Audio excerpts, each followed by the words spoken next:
Hey, Chaz, so good to be with you, my friend. Carl, man, I appreciate it.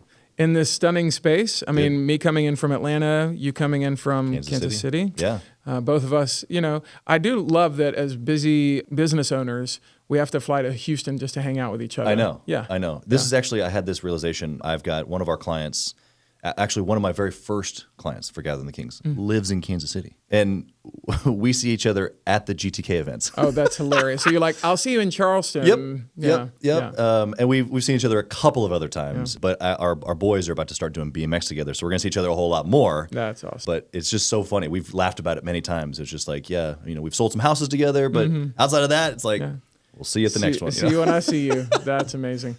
Well, speaking of which, by the way, GTK, your mastermind, probably picks the nicest locations because I get invited as an executive coach to go to these things for different groups. And I remember when Jake sent me the list for this year, he's like, hey, do you want to go to Charleston, Boston, and the Pacific Northwest during a really beautiful time of year? I was like, yes to all of that. Yeah. So 100%. Well done, you guys, on picking locations. One of the things, Chaz, that I admire really deeply about your organization and your team is that you guys are constantly iterating. Yeah. And so when you started GTK, I would love to know kind of what was the problem that you really wanted to be known for solving there? Yeah. And then the second follow-up question to that would be, what new problems have kind of come to the surface since you started solving that one that you're like, ooh, that one's really interesting to me? Yeah, I started Gathering the Kings, or GTK as we call it now, because there were lots of masterminds, lots of group coaching. And I actually got value from a lot of those things I was a part of. But when I read Chapter 10 of Think and Grow Rich, the mastermind principle was not actually being done. And what was that? And so 2 or more working in harmony unto achieving something specific. And so what I saw a lot of is, a guru leading a group of people, like teaching on a specific thing, which there's nothing wrong with that at all. I've gotten so much value from different gurus of their kinds and learning specific specified knowledge. But in Mastermind is different, where it's equal parts that come to the table. And because of your experience and my experience, and specifically how they're different, it agitates our thought. And you may not actually have the problem or the solution for my problem. She might, he might, or maybe it's a combination of those two, and I didn't actually hear what you said at all because those two made more sense to me. And for me to be at the table and to be able to hear those things about either my problem, or maybe we're talking about her problem, but I'm just recognizing that, like, oh, this is interesting. I'm experiencing that same thing. It looks a little different in my business, but I'm hearing the solution, and wow, I'm now thinking about it different. And so I just put the table together, all gather the kings so that we can pour into each other's businesses and lives. But I want to agitate the thought of the room. And how I had to do that was bring qualified people to the table, some from different industries, some from different sizes of business, some from different parts of the world, because, man, we think different. We really do. And it's really the impressive thing in any of the gatherings that I've been fortunate enough to attend. It really is this hyper diverse group of people, industries, size of companies, geographic locations, stage of life with families. Yeah.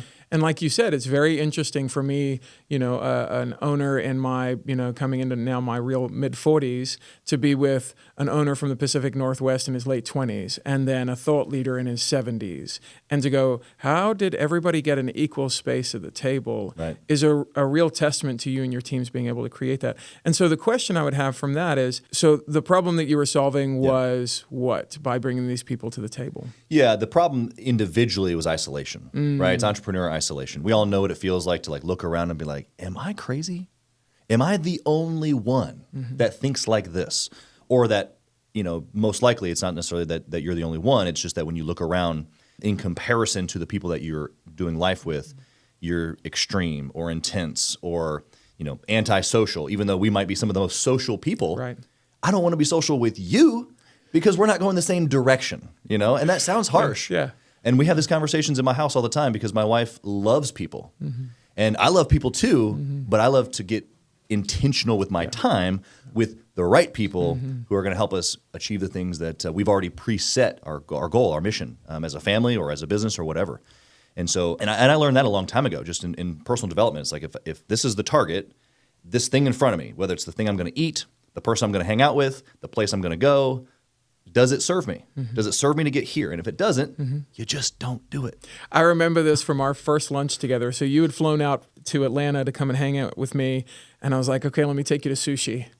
And I remember like I had real big protein goals. And so we were like, and I was like, we had this conversation. And I remember you being the first person I'd heard use that phrase of, hey, do you want this? And you're like, no, I would normally have it, but right now I've got these goals. So that doesn't serve me. And I'm like, fascinating. Like, again, it's that intentionality. Yeah. So when you're around with these, highly capable people, and again, the other thing I think that's probably a standout about your group is they are so well vetted that I've been invited to, more than a handful of these sorts of things. And you get into the room and you're going, there might be 20% of the people in this room that I will naturally click with or, gravitate towards.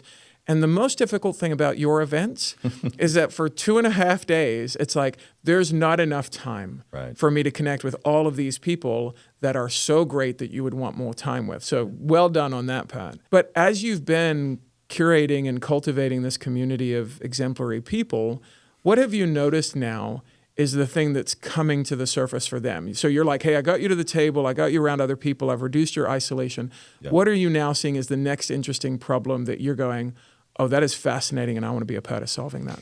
Yeah, the type of person that you've described is what makes the difference. And I've heard this from other members that have been part of other groups. I've heard people that have come in and shadowed us or been part of different events, and the response is always the same. Something similar to what you just said, which is, I've been in a lot of rooms, but that was different.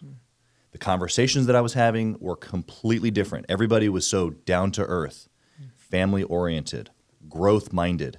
And those three things is kind of bubbled up as like the uniqueness of this specific tribe of people. And for someone to be growth-minded and down to earth at the same time is rare. And then to add in a family dynamic where it's not just, hey, I want to make a lot of money, but I can be humble about it. Or I want to be successful and I want to be on stage, but I can be humble about it. But I'm purposely doing it for legacy. And that's a different entrepreneur. And there's nothing wrong with the people that don't think in family or legacy. It's just the people that have been kind of naturally drawn to what we're doing are down to earth. There's this humble, yet they're doing amazing things. But you got to like dig it out of them almost, because they're not just like tooting their own horn. They're growth minded, obviously, because they're part of a group that is like, how do we grow our business, and how do we do this, and what's the next tactic here, and how's this working, what's not working. But that family dynamic is the secret underlying thing that's come up in the last probably 1.5, 2 years, where it's like, oh, I get it. They're growing their business because they're thinking about the next 100 years. And whether they've intellectually thought that or not, that's what legacy is. They're thinking, okay, yeah, my wife or my husband and my children, and then maybe they've thought about grandkids and great-grandkids, but really what they've thought is, I want to do it different. Whether it was different from their parents or just lineage in general. Maybe they had great parents, but maybe they weren't entrepreneurs. And I'd like to pause right there because I know this is an important part of you and your wife Julie's story. So as you think about that for them, why is that so important for you? Yeah, I mean, look, I grew up single mom family. Like, my hat and my applause go for my mother. Like, I don't even know how she did it. Right. Like, I think of being a parent now with a wonderful partner and going, how did you do this alone? Now, I mean, granted, she had some support players, but working 3 jobs all the time, she came to every one of my basketball games, every single one, and was the loudest one in the stand. Okay, and so when I think about that, it's like there's no like dishonor there, but I don't want that. I don't want that for my children. Right? She wouldn't want that. No.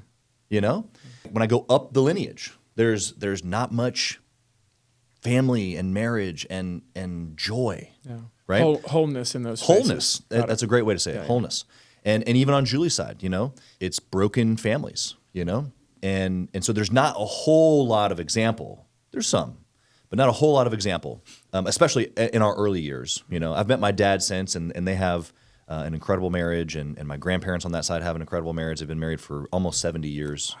Yeah, but there's this sinking reality of, okay, first off, I'm different because I'm an entrepreneur. That's the isolation we were talking about originally. and like, oh, this is weird. I'm different. And people like notice that I'm different. And now I'm like kind of outcast a little bit, right? I don't want to hang out with you, and now I'm the bad guy. Right. Got it. Okay. I'm just over here doing my goals thing that you make fun of, right? So that's isolation number one. But then it's like, okay, even inside of the entrepreneurship community, to do this in a humble way, specifically unto building a family, or maybe not even maybe building my family. It's I want to have a business and I want to have a family. Yeah. And I want to have a family or a machine that creates lifestyle so that I can be with my family. Because I love my spouse and I love my kids and I want to go on vacation with them. Right. I don't want to escape from them. I want them to come with me. Right. That person right there, that avatar, if you will, is speaking up inside of our group. And so for the last couple of years, we've been trying to just, develop some products. We created our family mastermind vacation a couple of years ago, like a family weekend thing that we're doing for the first time later this year. We're developing, some things inside of the community around marriage and all these other elements that we're dealing with outside of our businesses. And just really trying to come around the entrepreneur and their family. We just launched last week. We've been kind of testing for the last 3 or 4 months this idea of like a mastermind for kids. So fun. Yeah, Generation Next. And it's like, man, if me as the entrepreneur needs community, if I'm the one thinking different, then probably my kids are different. Our whole family's different. Right. Okay, and so why wouldn't I want my kids around other entrepreneur kids? Why wouldn't I want them in an environment where possibly they're learning from entrepreneurs that are wholesome, down to earth, humble, Yeah. And so it's like, okay, wow, this is getting interesting. There's a lot of pieces here, but that family dynamic, the family and business dynamic is what's unique, I guess I would say. And that's what we're hearing from our clients as well. Amazing. So it brings to mind, there's a kind of a Christian mystic, Richard Rohr, who talks about if you don't transform your pain, you will transfer your pain. Ooh. And as I hear your story, there's, lots of real lived pain for both you and Julie. And I hear now this endeavor to really transform it, first for yourself and your kids, and then for your community, and then for the larger, world. As we're talking to other leaders and entrepreneurs who are hearing this and are going, and that sounds really lovely or beautiful, what do you think their first kind of objections are? Like, oh, I can't do this because the world tells me this. Or what are the things you think maybe they're up against? Yeah. In really going, no, it can be both family and business. It doesn't have to be either or. Well, I think first off, that isolation piece is going to be the number one thing. Because we do this as entrepreneurs, whether we're social or not, we isolate when we try to solve problems. And we're problem solvers. Yeah. And so our natural tendency is to back away from help. We don't like to ask for help. We've never asked for help. And so when we back away, we isolate, which then further makes problems deeper, not only just in the business, but in the family. And so that first initial hurdle is like, do I need help? Well, it's like, okay, well, maybe you don't have a problem. Right. Yeah, maybe it's the wrong question. Right. Yeah. Maybe the thing that you're up against is what you're building and how more easy that would be if you were around other people who were also building that same thing. And then that agitation of the room happens again. Again, whether we're talking business or whether we're talking marriage or kids, like those things can be passed around a table and it's like, oh, so that's what you do. Huh, interesting. And so I think that's number one. Number two then is going to be their ability to believe that they can actually have both. I think most entrepreneurs, but then specifically this type of entrepreneur that we've talked about, has communicated, I want both. I want to have an amazing family and I want to have an amazing business. But my knowledge on how to be able to have both at the same time is limited. So then therefore I default to what everyone else has told me, which is sacrifice, grind, burn everything at the altar, including your family. And then one day when you get there, then you can have money to go back and be with your family. And that's just not true. It's not. It's just not true. Okay.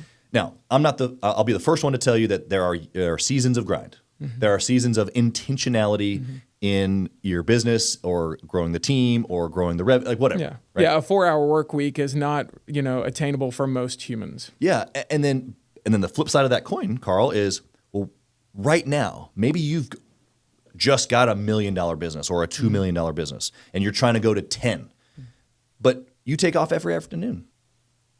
I don't know. Maybe the $1.4 million business that allows you to take off the afternoons to be with your kids because they're 7, 8, and 9 doing baseball practice in the afternoon is your thing right now. Yep. I'm not here to tell you what success looks like. Right. If if we can define success as winning, and you want to win in your family and you want to win in your business, and at the same time, simultaneously, then what does that look like? And it might look different in this season than it does in the next. And so I think that first off, we have to break the chain of what's been told to us that is possible, and then even what success looks like, right? Because success doesn't just have to be, okay, guys, daddy's going to work, right? There's a reality there that we still have to be productive, but it's not daddy gets to go to work. It's daddy's going to go build, and as soon as it's possible, I want them to build with me. Yes. Yeah. Yeah. You know? Because I'm sure you're already having this conversation with your kids, but my kids are now 11 and 9. And when I am not at home, because I'm in Houston, not in Atlanta today, Right. when I get on, the plane, we've had a conversation before that. They go, "Oh, where are you going?" "Oh, I'm going here to do this, and I really appreciate you being a part of this." So they feel ownership in my trip to Houston to go and be on a podcast because it's something we're doing together as a family. Yeah. Yeah, it's real. Yeah. It's real. It becomes real when you can just see, and sometimes it's just that. Hearing you do that one little thing is like, oh, okay, so I just communicate with my kids a little bit. Doesn't mean that I work less per se. Maybe you do need to work less. I don't know. But right. it doesn't have to be that, is what I'm trying to say. It's the integration between the two, or a lot of people use balance. I don't think balance exists. I think it's obsession. I think it's all in. This is one of you and I's my favorite conversation with you is, you go from balance to obsession and I go from balance to order. Yeah. Right? And it's going, how are you ordering your life in a way, like to use your word earlier, that I'm getting a win in every facet of my life in the correct order, because balance is a myth. Yeah. Yeah. And so, hey, Kings and Queens, Chaz Wolfe. I want to talk to you about something that's super important to me. We put a lot of time and effort, we meaning myself and my team, into this podcast, into the content that goes out every single day. And if you have been getting any sort of value or insight from this, we want it to be able to reach other business owners too. So we would love if you would comment, share, leave a review, post, share again, all of the things on social media, on all the different platforms, or even on the podcast mediums of Apple and Spotify. We would love to be able to get our content into more hands, more entrepreneurs, so they can grow their business as quick as possible. Together, we are building a community of like-minded entrepreneurs who are committed to growing their businesses to new heights. So let's do this. Let's help each other grow. So as we're thinking about what these entrepreneurs are up against as they go, okay, can I have both? And, it's sometimes language is so tricky, right? Because we live in an age now where, you can have everything. It's like I can have the perfect body and the big bank account and the successful business and happy kids. And the people are going, that's not possible. Yeah. And again, it's the wrong question when we say, hey, can I have everything? It's, can you want the things you have? Mm. And I think for most people, coming around your circle and your mastermind and your workers are going, oh, this is an incredibly intentional person. Yeah. You're incredibly intentional, to your word, obsessive, about going, am I making sure I don't miss anything? Right. And winning in all phases. So if we're talking about what they're against, and we're going, hey, be up against the idea that you can't have the things that you want if you really got intentional. Right. Let's now move to the other direction. For you, what's the world that you're painting? What's the world that you see? What are we moving towards in terms of the family mastermind and Generation Next with the kids' entrepreneur stuff? Yeah, I appreciate your perspective there of what are we building towards, because it's like the one thing about marketing that I know freaking works that I hate. Right. Yeah. It's like you got to pin yourself up against this evil force. Yeah, here's Fox and CNN and a clickbait thing. And listen, it works for a reason. It moves people. Yeah, because we go to fear first. We go to fear first, and people are moved by fear. And so, so if we're running away from this attack on the family, right, this box that we've been put in, well, what are we building towards? First off, it's removing the box, which I think should be really liberating for entrepreneurs. Yes. We've tried to remove the box in every area of our life. Right. Okay? And so it's not so much necessarily that you can have it all. It's, well, what do you want? Like what you're saying. And sometimes those are the things that we have now, and I love your concerted effort of contentment in that, of being joyful right here. And then it's like, okay, great. And then where are we headed, And so what are we building? We're building a community of entrepreneurs and their families that are going places. And they're all going to be building their own kingdoms, They're all building their own businesses and their own lives and lifestyles. And so that phrase or that picture looks different. What are we building? We're building this community that allows for a high level family to come in and go, oh, this is like a place where we want to be. My kids get to link up with other entrepreneur kids and be challenged and grown and learn new concepts and be able to become an entrepreneur one day. We get to grow our marriage. We get to learn in our health. We get to grow our business, of course. Like that's just a given. We'll all sit around a table and talk business for hours if you give us the chance. And so it's like, man, there's this play or this place where we're going that it just is normal, because that's probably the last thing we've all felt is normal. Normal. Because we're not normal. Right. In the grand scheme, we're like the 2%ers.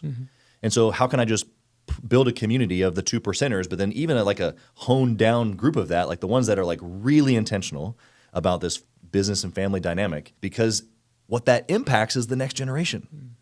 Yes, that's what our little program for the kids is called, but it's real. Right. Yeah.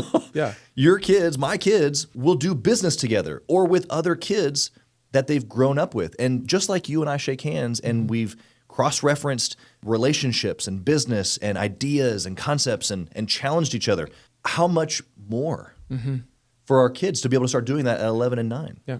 100%. And so that kind of sounds like, the full focus is kids, but it's like, man, I think that the family-focused entrepreneur thinks about that. 100%. And I think the overarching word that, my branding bumper sticker brain goes to is it's this idea of integration, right? Because if we think about the Marvel movie, the last one with Thanos, and what does he do when he snaps his finger? The people disintegrate.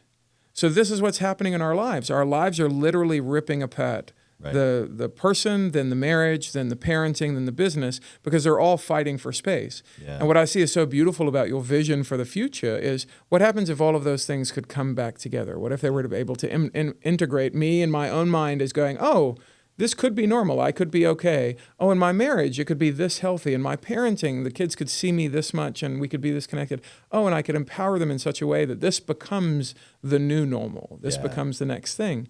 Yeah. And I think that's the world that I think is so interesting that you guys are building is I imagine my 11-year-old and 9-year-old Charlie and Caitlin coming on one of the calls and then going, oh, I just met Dave today. And me and Dave, who's 12, and we're going to go start this business because we both like trading cards. And all of a sudden, I was listening to an interview. Have you had a chance to listen to the Mr. Beast interview on Diary of a CEO? I've heard clips, yes, but not the whole thing. I would tell you and anybody else, go listen to the whole thing because it is eye-opening.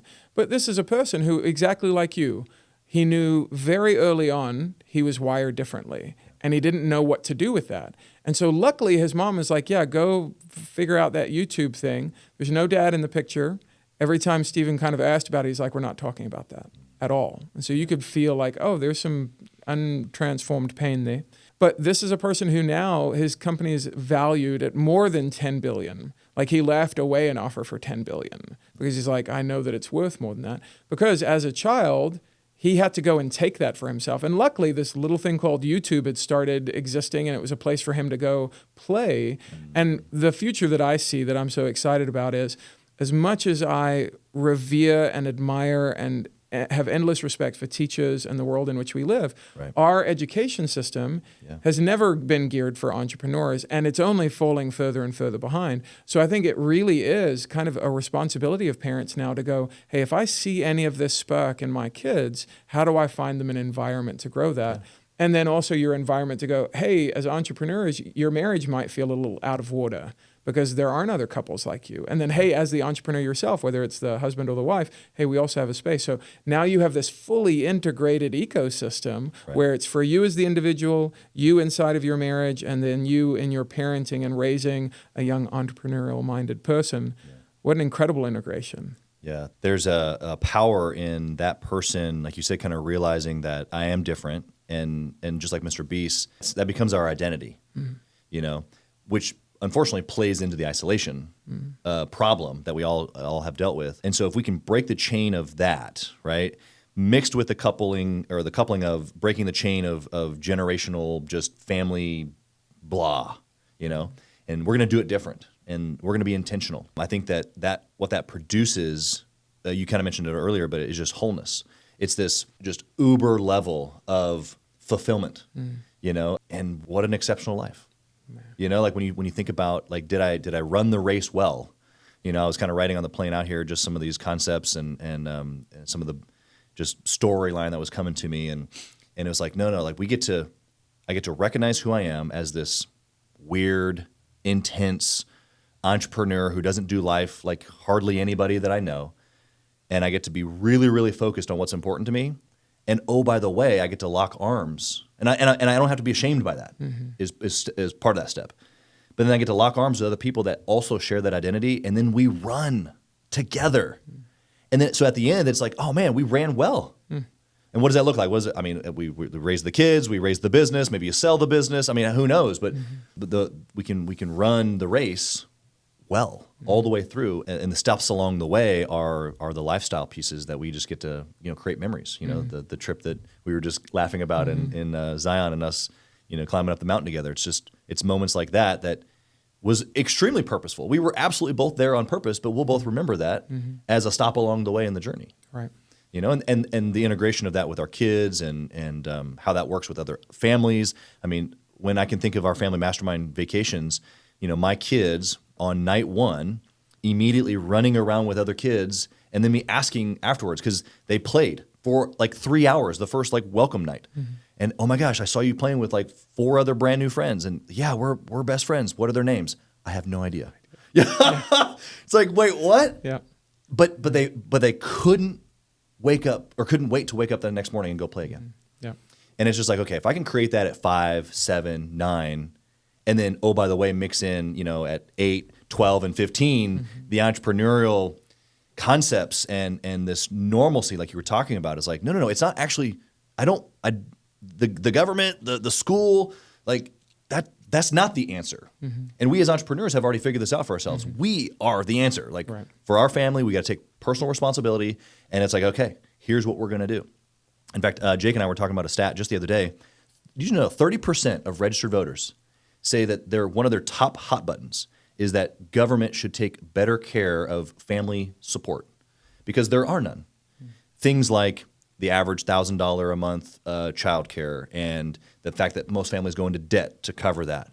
The fact that both parents have to work, and that there's no solutions for kids, and the solutions that for kids are not teaching them anything, and they go to the school system, and it's just like, oh my gosh. Yeah, 30% of registered voters, that's one of their top, if not the top hot button, is family support. And so as entrepreneurs, we're just going to wait for the government? We're going to wait for the school system? No. No. Need in the market. Need in the market. Here we go. Yeah, absolutely.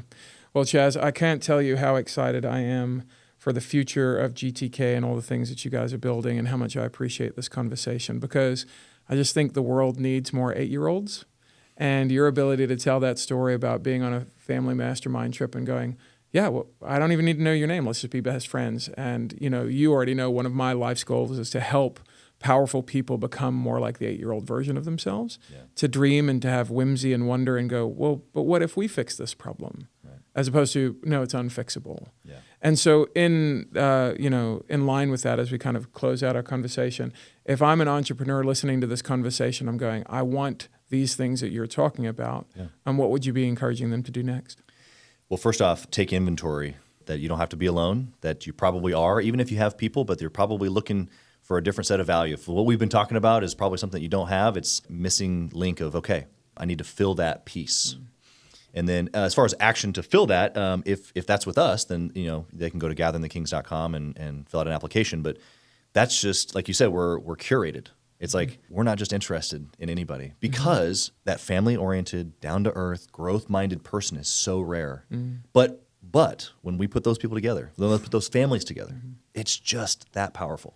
Chaz, I deeply appreciate the conversation. It's been wonderful. Appreciate you, buddy. All right, man. Cheers. Thank you for listening to Driven to Win. I hope that you were able to pull out a few nuggets to go apply into your business right away. More importantly, though, I hope that you're realizing that it takes more to be successful than just being by yourself, doing it all on your own, carrying the weight all by yourself. What I have realized, not only in my own journey from multiple businesses and multiple different industries, and now interviewing over 200 or 300 other very successful 7, 8, and 9-figure business owners, is that it's tough to do it alone. And so Gathering the Kings exists to bring together successful entrepreneurs. In fact, we are putting together 1,000 kings, specifically who are grateful but not done. We're intentionally assembling kings who fight tooth and nail for their business, family, and communities. And here's what we believe, that in the pursuit of excellence in those areas, that it ignites within us the responsibility to govern power and forge a lasting legacy. So if that relates and resonates with you, and you know that you need people around you, sharp, qualified, other very successful business owners, I want you to go to gatheringthekings.com. I want you to take a look at what we're doing and see if it makes sense for you to be part of our pursuit to 1,000 kings. Talk soon.